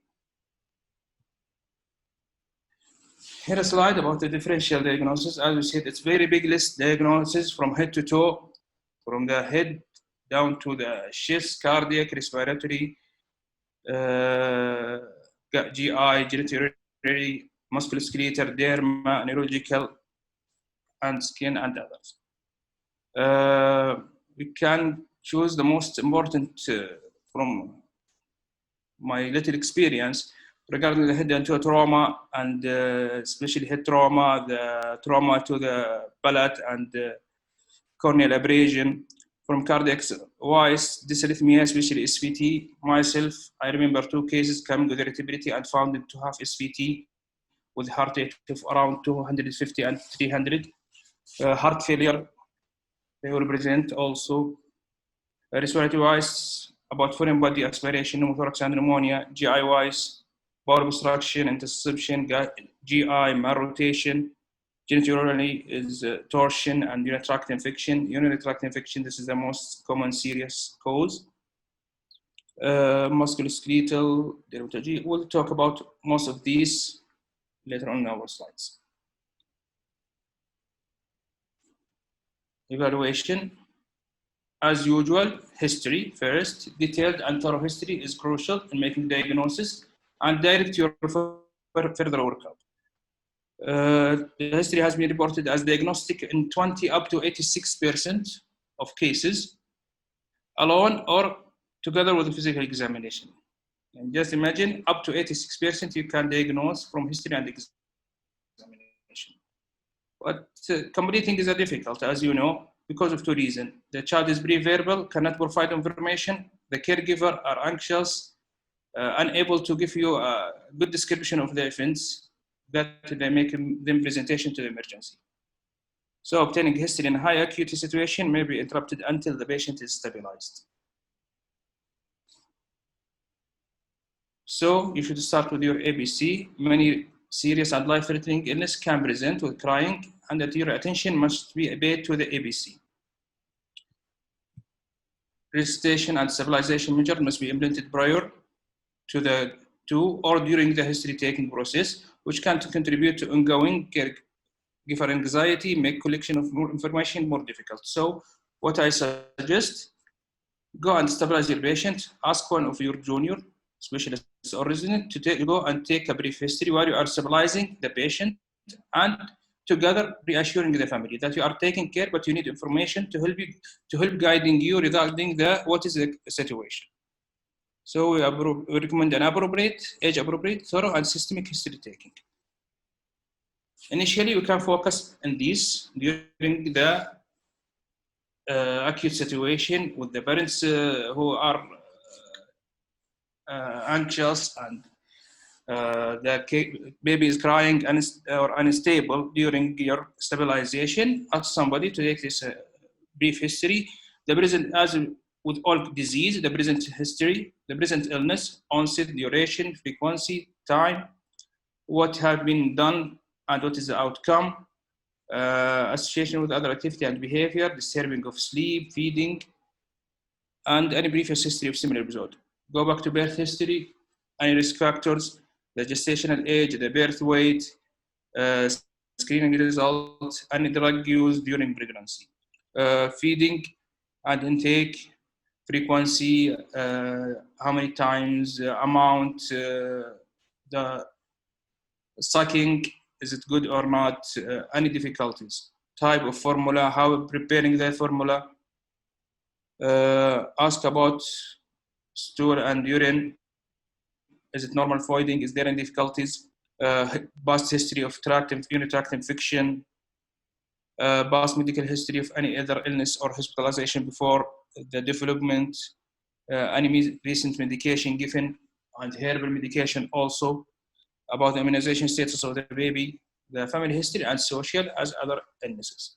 This is as beginning, will give you a light and guide you where to go. Later on, after stabilization, you can take more detailed history. Then we'll go for physical examination. It's both acceptable and it's both limited and focus. When the range of the possible etiology is long and potentially life-threatening for crying, more thorough and system physical examination is recommended.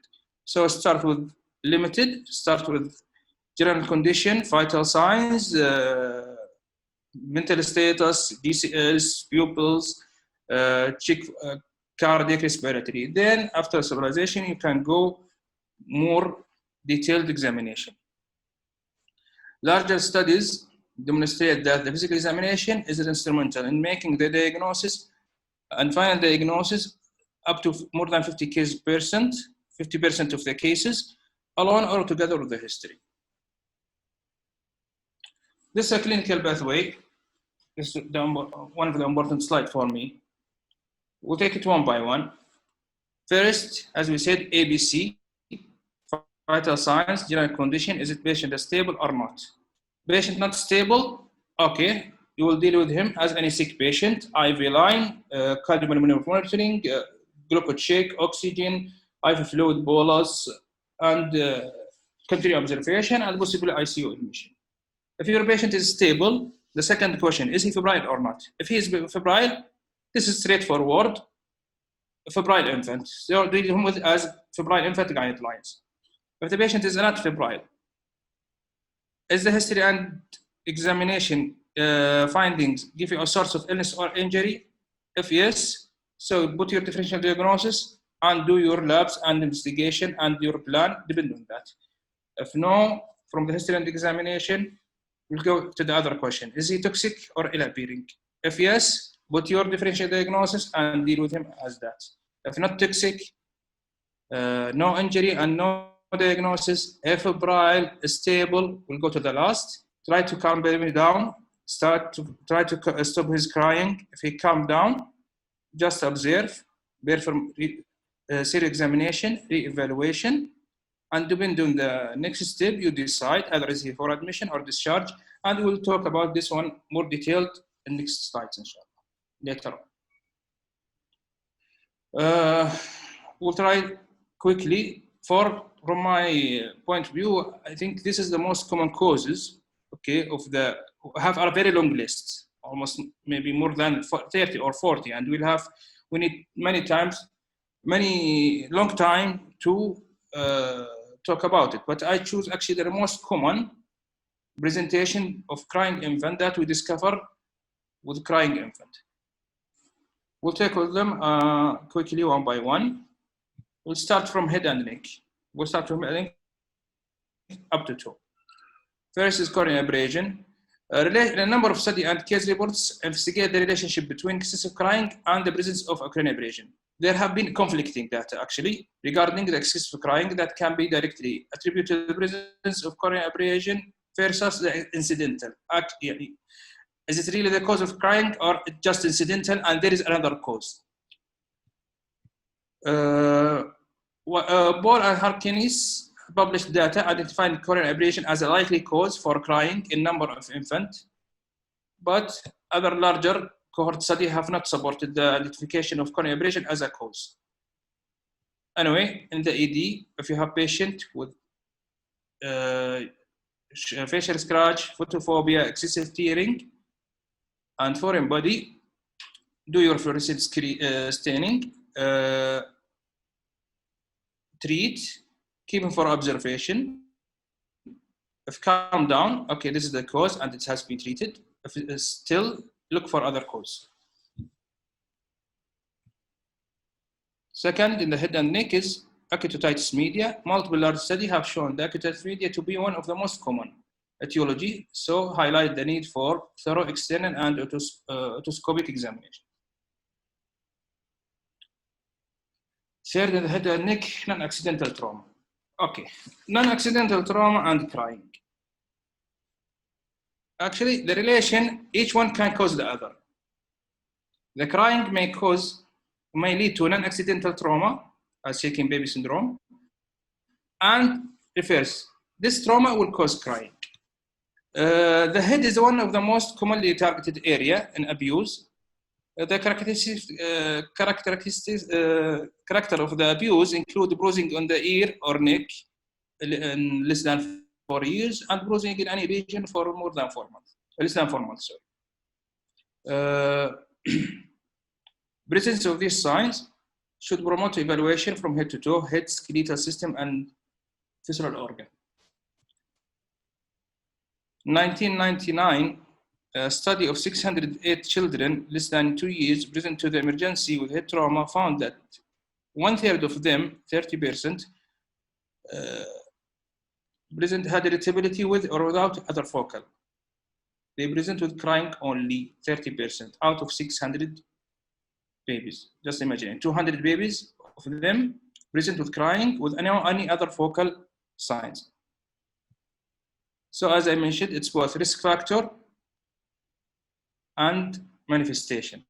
The crying may irritate one of the parents, then they will make non-accident trauma as shaken baby syndrome. The reverse also, the baby may be abused, and this lead to a crying. Study actually, as in 2004, there is a study from Netherlands report that 5.6% of the parents smothered or slapped or shook their infants at least once to stop their crying. 5.6%. There was a case report in 1992 described the death of an infant secondary to abusive injury whose crying had initially attributed to the AD. He presented the AD first and he was discharged as a colic. And the baby later on died because it was abuse, not colic. So keep in mind, persistent crying, social factor or risk factors, plus physical examination finding, keep in your mind accidental trauma. As I mentioned, the relation between crying and shaken baby syndrome, this graph showing with the peak of the crying, there is a peak of the shaken baby syndrome. Once the cry start to decrease by the age of the 4 months, the shaken baby syndrome is risk or incidence of it also going down.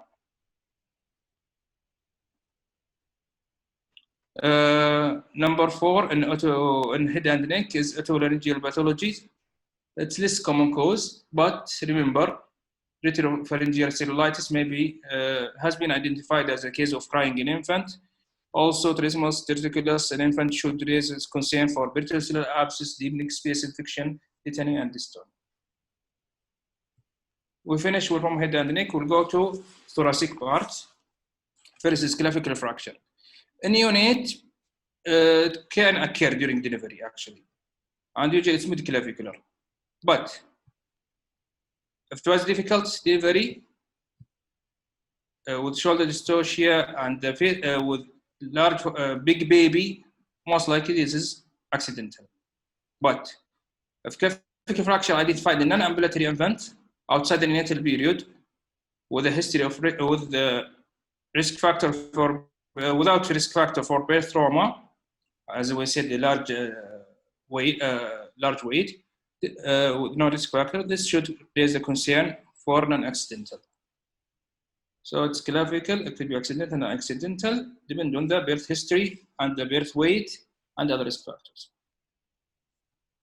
Second in the risk is vertebrostomolitis and discitis, less common cause of scrying. However, certain studies have found that this pathology can have non-specific finding in infant and may present with crying and irritability. There will be localized tenderness, the palpation over the affected area, or decreased range of motion of the spine due to pain. The third in the thoracic is rib fracture. Rib fracture have been identified as a cause of crying in infant and should raise the suspicion of an accidental trauma. An examination, you will find it as bony step-off or crepitus over the affected area. While there can be a rib fracture in the presence of birth trauma, metabolic bone disease, cardiovascular CBR, they are quite rare cause in infant. Rib fracture, first is rule out non-accidental trauma. Then think about these less likely causes. Mastitis, breast tissue also should be examined for possible breast mass, abscess, and cellulitis. So we finish from head and neck, we finish from thoracic, we'll go to heart and cardiovascular. Erythema, in 1991, was study 2 of 56 infants presenting with crying was found to have SVT. Myself, I saw it twice, one with a 200 heart rate and another one with 300. They came to discovered that the triage was just complaint, crying, and irritability. Also, congenital heart disease and heart failure. Infant with congenital heart disease may present with irritability, crying, trouble with feeding, sweating during feeding, etc. As everybody know.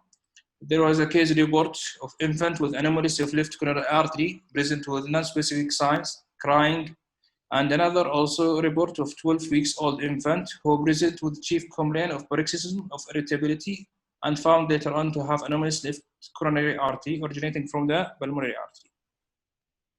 We finish from cardiovascular, we'll go to abdomen. For me, abdomen is the most common causes for a crying infant is in the abdomen. Either it's constipation, Hirschsprung, and malrotation. We'll talk about them one by one.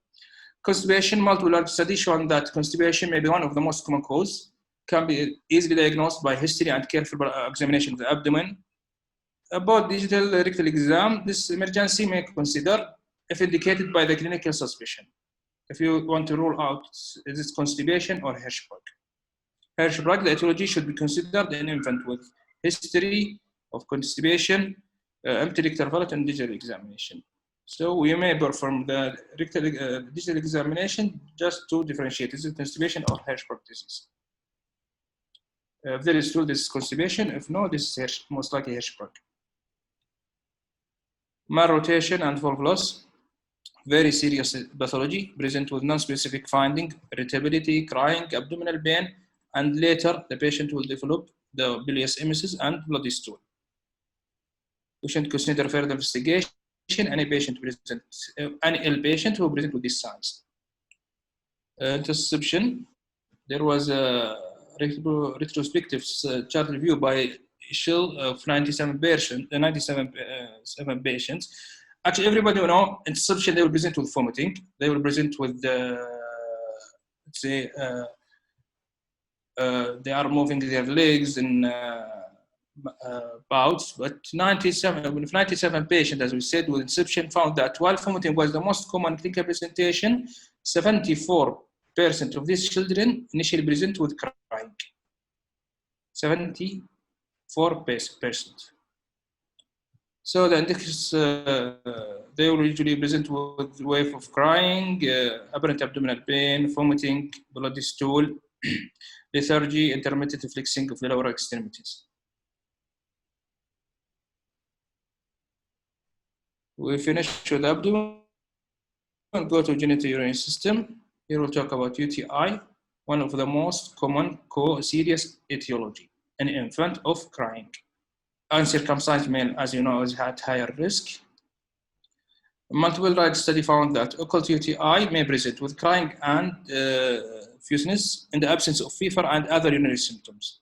An infant with crying please think about UTI.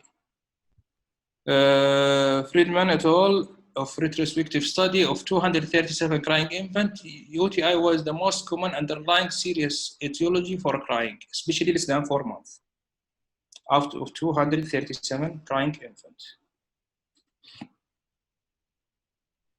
Inguinal hernia.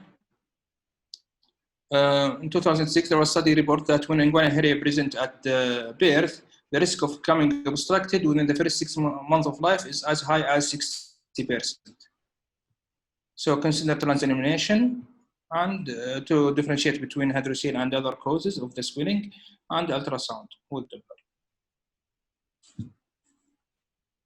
Doppler. Extremities, septic arthritis, rare. However, they can it was published in neonates with septic joint who present with crying, especially with changing the diaper. So any evidence of reducible pain with movement of the joint, swelling, erythema over the joint, you should do your further investigation. Okay, we'll move on. We'll talk about fracture before. CNS, why? Hypoglycemia and nervous irritability can have a variety of presentation, including jitteriness, abnormal crying, irritability, poor feeding, and seizure. In older, it can be an indication of inborn error of metabolism, infection, sepsis, pituitary and adrenal dysfunction. So you need full genital urine examination should be performed for any anatomical abnormalities and to rule out adrenal and hormone disturbance, especially congenital adrenal hyperplasia. Bedside glucose measurement, easy, minimally invasive test that can give you a very fast, important piece of information.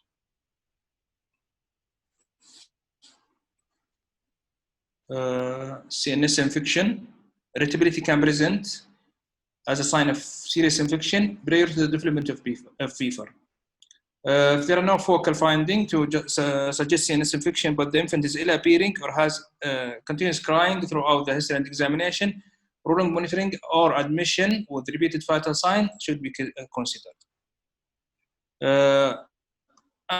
As we know, presentation of fever with irritability, this will guide appropriate workup with antibiotic and admission in the presence of fever. But in 1999, remember, there was a study of case series of 6 infants who with sepsis and whom the persistent crying was the predominant manifestation for 2 to 10 hours prior to the appearance of fever. Yes, 6 cases. Go to skin ecchymosis can be non-accidental trauma can be a cause of crying, and evidence of this injury manifests as a new or old lesion in the skin. So full exposure of the infant during examination is important to identify this signs. Survey, let's no, just because of time, we can go.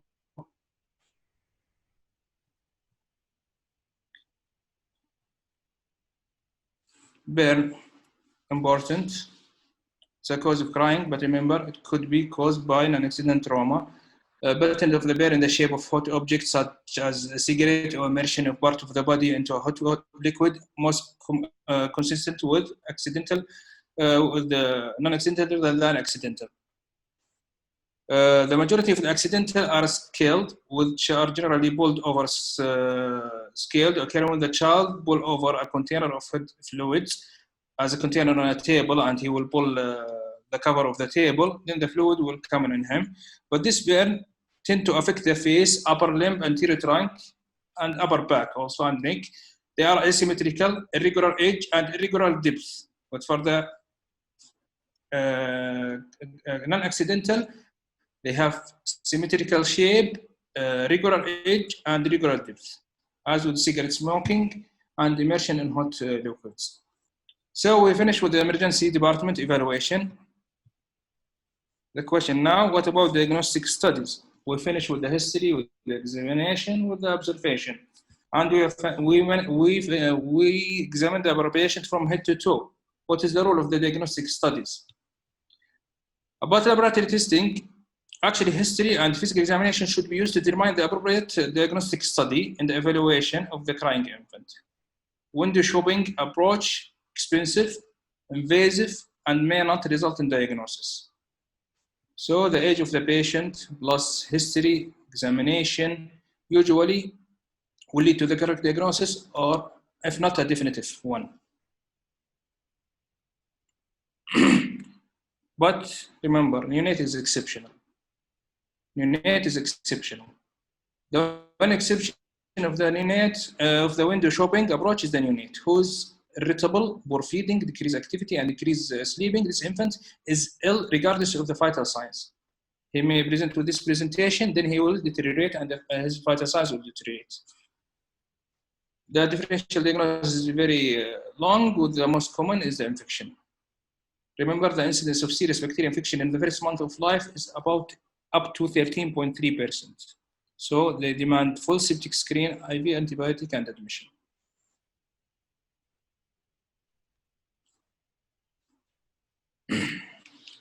For the imaging, there is no recommendation for routine use of any kind of screen for any kind of screening purpose. Similar to the labs, imaging studies should be considered individually for each patient based on the indication from the history and examination. But if you have another dating study like ultrasound and MRI are available, this may be appropriate baseline study for this population if it's demanding necessarily. So we can diagnose the patient up to 80% of them from history and examination. Careful, focused, thorough history and full examination from head to toe, they can give you a diagnosis up to 80% of the patient. Then the remaining 20, it will come from the observation, re-examination, and investigation. So remember, please, laboratory and radiology is not very helpful, especially it's invasive, expensive, and wasting of time, and you may end with nothing. Focus on your history, examination, observation, these three things. We'll finish, go to observation. If your history and examination not relieving, or if initial testing is not indicated or not informative, a period of observation in the ED will be helpful. This allows for a new feature to manifest, like fever and other signs of acute abdomen, like bilious vomiting and bloody stool. Allow the emergency doctor time to observe the infant behavior and crying, and may guide the use of additional diagnostic tests and disposition plan. For how long? There is no defined number of hours in the literature to observe a crying infant. Each ER physician must decide the appropriate number of hours to observe and re-examine. I remember one case yesterday, just yesterday, came with crying. She just fall. Initially, she was very irritable. Family was very anxious. I asked them to calm down for half an hour, especially her vital signs are okay. CNS-wise is okay, no any signs of trauma. We kept her for a while. After half an hour, I came back. I asked them to start moving her limbs. I saw a limitation of one of the limbs. We did X-ray, we found a fracture. As simple as that. Just take your time once your patient is stable and not ill. Treatment. By the end of the evaluation, you will have three types of patients. If one who calm and return to normal behavior, and one with recognizable treatable illness, and the third one, infant who continue to cry without clear diagnosis. And this is the gray area. This is the difficult area. For type 1, they will be discharged home after reassurance with the parents and a clear plan when to return back. For type 2, the disposition or admission depends on the diagnosis. Let's say within a 2-month-old with UTI, this one for admission. With SVT, this is one for admission. But one with foreign body, maybe in the nose or in the ear, or let's say a hair tourniquet, I will treat it, I will discharge with a clear plan when to come back. The more difficult plan is for those who cry to continue to cry without any cause. For this type, for this type 3, we have 2 types also. Those who meet criteria for admission, then the treatment will be guided by further observation and examination by our colleague in inpatient. So he's for admission. If they have a crying baby with no diagnosis, but not candidate for admission, what he will do? I will keep for observation for a while. Then once I have a good feeling with my examination, vital signs, and basic investigation, everything is okay, I may discharge the patient, okay, but with clear outpatient follow-up in 24 hours, avoidance of any medication that might migrate the symptom and delay diagnosis or definitive treatment, like Fifador or fever medicine. I ask the family, don't give, please just check. Once there is fever, come back immediately. Don't give medication that it will mitigate the symptoms and delay diagnosis. And parents to be aware of serious symptoms, which to seek medical advice. So detailed and age-appropriate instruction should be reviewed with the caregiver for reason when to return back, like fever in less than 3 months of age, true irritability, inability to eat or drink, inability to the caregiver himself, when they feel they are stressed and cannot handle and deal, ask him to come back. Don't force him to a point that he will abuse the boy. Make it as an indication to come back. Any new or concerning symptoms. Okay, last point, and we'll talk about it, is disposition. There is no evidence-based guideline to direct disposition of the infant who present to the emergency with acute and unexplained crying. As with other chief complaint, disposition will largely be affected by the workup in the emergency department. Again and again, a period of observation in the emergency will be helpful to guide disposition plan, either admission or discharge. This is a criteria for admission and discharge. Who will admit toxic appearing, unstable, critically ill, clinically stable with need for IV therapy like fluids or antibiotic. They don't have access to immediate follow-up, ongoing cry without clear etiology after examination and observation, social concern that they have poor support, unsafe environment, risk factor for abuse, and fail to meet discharge criteria. Who to be discharged? Will appearing stable, they can access immediate follow-up, resolution of the crying in the emergency, or ongoing crying that's his baseline and not concerning for the parents. No social concern, parents are comfortable and they can deal with the situation. Okay, as we said, any toxic, unstable, critical ill, admit to the inpatient, PICU, regardless of the diagnosis. Will appearing stable, no focal history, examination, no longer crying, diagnosis clear and is amenable for outpatient therapy, diagnosis unclear but not concerning, give him a follow-up. As you see, the hardest is the disposition of the gray area, the type 3, continue to cry, inconsolable, no clear-cut diagnosis. I advise a period of observation in the emergency department, serial examination, with further testing. Then at the end, you will finish with type 2, 1 or 2. Once you observe type 3, serial examination, further testing, you can put him in type 1 or type 2, as we have a clear plan for type 1 and type 2.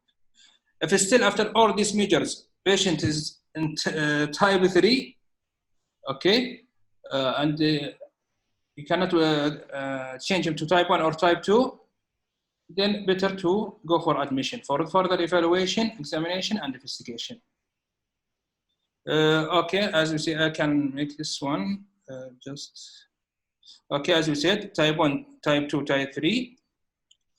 Type 1, calm and normal. Reassurance of the parents, discharge, and when to come back. Ask tell the family when to come back. Type 2, we have a diagnosis. Either you will admit, depending on the diagnosis, or you will treat and discharge. Type 3, as we said, crying with no diagnosis. If he is unstable, directly for admission. He is stable, I will observe, re-examine, further testing. Either he will change to type 1 or type 2 and have clear plan for them, or remain in type 3, then I will proceed for admission. Okay, this is the last slide. Actually, I have a lot of message from this presentation. Usually, in my presentation, I will put 2 or 3 messages, but actually with this presentation, I have a lot of message. Please avoid missing a serious or life-threatening etiology. Determine the common treatable diagnosis. Contain and be patient with the worried parents. The most common cause are not serious, but keep them serious in your mind. Parents can recognize their child and they can differentiate between the different causes. Please trust them, especially the mother. Trust her feeling. Believe your concern. History and examination are crucial. Period of observation in the emergency, it will be very helpful. And thank you. MashaAllah. Thank you very much, Dr. Nasser. I really like your approach, organized, systemic, from head to toe, step-wise management. That is very, very impressive, you know, and that's really a clear message for all seniors and pediatric residents, how to deal and what to do with those patients. Dr. Nasser, I have a comment from Dr. Haifa. She mentioned that the differential diagnosis is quite long. And can we add insect bites? Because, you know, during the summer, have you seen any cases of insect bites for those kids? Actually, I don't think this is a common cause of irritability in infants. Yeah, it's localized pain, not that much, not pain. It will cause irritability and crying. Yeah, exactly. You know, like, you know, toddler and above, the child who can walk around maybe at risk of insect bites, but usually the infants, you know, they are really stay still in this side, and that's why they are not really at that much risk. Regarding the stable category 3, Dr. Nasser, stable category 3, you that you did not reach the diagnosis, you advise admission. Any role for short stay observation, or, for example, as you know, the governmental hospitals are overwhelmed with admissions for those cases. As we sorry, for type 3, as I mentioned, type 1 is clear forward discharge. Type 2, depending on the diagnosis, you will treat and discharge or you will admit. Type 3, if he's unstable, this is straightforward admission. If he's stable, observe, reassess, and consider some investigation like urine analysis. Okay, you can ask for CBC, CRP if you have indication for that. You will end with either you will change them to type 1 or 2, and they have clear plan for that, or still after all these steps, he's still in type 3. Okay, but to admit for observation and for the safety of the patient, because you don't have a clear diagnosis and patient still is crying. I see. Dr. Nasser, one question from a candidate regarding febrile patient, and if you are not sure that it's really viral or not viral from the initial investigations, would you recommend early antibiotic, or you'd rather wait for more workup if you are unable to rule out viral infection? I will go with first urine analysis, because one of the most common causes is UTI. I need to rule it out.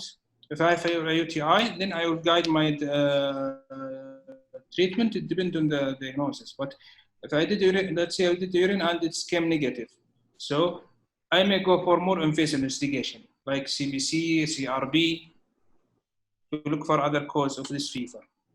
Then the CBC may give you an reassurance it's viral or not. Yeah. And this talk is below 3 months. As we said, the guideline for a febrile infant, below 3 months. But above the 3 months, no. Fever is not the only concern. We should look for other, about activity, feeding, these things. Yeah, to judge it or not. Thank you very much. Really a very difficult topic, you know, and it's really common. We see it every day in the emergency department. Dr. Muhammad Al-Uthman, please, if you can highlight on, I have a question from Dr. Salman Al-Asiri. He's asking about the vitamin A rule in measles patients, especially below 2 years. Do you recommend vitamin A below 2 years? Please, if you can highlight. Yeah, actually it's controversy to start with. So a recommendation is not that strong to use it. but sometimes with a severe disease, they may start to think about it, even though it's controversy. I mean, the evidence, there is no strong evidence about vitamin A in measles. I think. يعطيك العافية. And regarding with roseola, you know, if the patient is having irritability, Dr. Mohammed Al-Uthman, can you highlight the management about roseola infections if the child is unstable, having high-grade fever? How do you approach those kids, please? Yeah, as I said earlier, sometimes it's not that easy to diagnose roseola infantum, especially the first 3 days. They presenting with high-grade fever and irritability, sometimes poor oral intake. So CNS infection is one of your differential diagnoses. Shall we go for lumbar puncture for those cases? I will not say yes. So you have to go and you may give a follow-up assessment. Be sure in the first sitting that those patients, they don't have CNS manifestation, and anterior fontanelle is flat, and head and neck movement is okay. Well-being of the child between those spikes, usually they were back to usual, fairly usual. They are not sick looking, except when they become febrile. Usually they become like a bit lethargic, which is expected with any age with highly febrile to be a bit lethargic. Thank you very much. Allah يعطيكم العافية. Really, I am very, very grateful for Dr. Mohammed Al-Uthman, Dr. Abdullah Ahmed, Dr. Nasr Al-Isa. It has been a wonderful night. Thank you very much. All the questions and comments are really telling you thank you for all of your efforts. And inshallah, we will download your great lecture in our YouTube channel, so everyone will watch it at their decent time. Thank you very much. And if you have any final advice, Dr. Abdullah Ahmed, for the residents and fellows. Thank you very much, actually, for you, Dr. Tawfiq, and for our colleague speakers, and even for the participants. Actually, this kind of educational event is very important, especially nowadays with this kind of infection, the COVID-19. So by this, kind of event, we want not to stop the education and the continuous medical education. So I advise everyone, actually, from the senior or juniors, or even the consultants, actually, just to continue learning of such events like this program. And finally, I thank everyone who presented in this program. شكرا جزاك الله خير. Dr. Nasser, any advice for your resident and fellows? Thank you very much for your presentation. Thank you for your Tawfiq, Dr. Tawfiq. Thank you to my senior, Dr. Uthman, Dr. Ahmed. Actually, I worked with them as a resident, I worked with them as a fellow, and really it's very great for me to present with them. And it's very big jump and step in my experience life. Thank you also. This first lecture for me online, but really it's very wonderful and very good experience. Inshallah, I hope we can make more and more in the future. Barakallah, thank you very much. Yes, inshallah, we need you more in the future. We have so many coming lectures. Dr. Mohammed Al-Uthman, your advice for your senior residents and fellows, please. First, I'd like to thank you, Dr. Tawfiq, for inviting and moderating this, and have initiative to give this for our participants. As continue learning, we have to keep it, especially with, as my colleague said, ongoing situation and difficult to have live and class as usual we are doing. So we are dependent on this. And the advantage actually of webinar is you're going to have a lot of participants. As I can see, we have up to 300 plus participants, which is not easy to bring them together, like if you planning to do it in one place. My advice is continue learning should be there, especially for resident and training post, whereas most of the program now is like exposure is less. So they should compensate with such activities to catch up knowledge and information. Shukran, thank you very much. We will close at this point. Jazakum al khair. Thank you very much. Have a good night, everyone. Assalamu alaikum. Thank you. Thank you.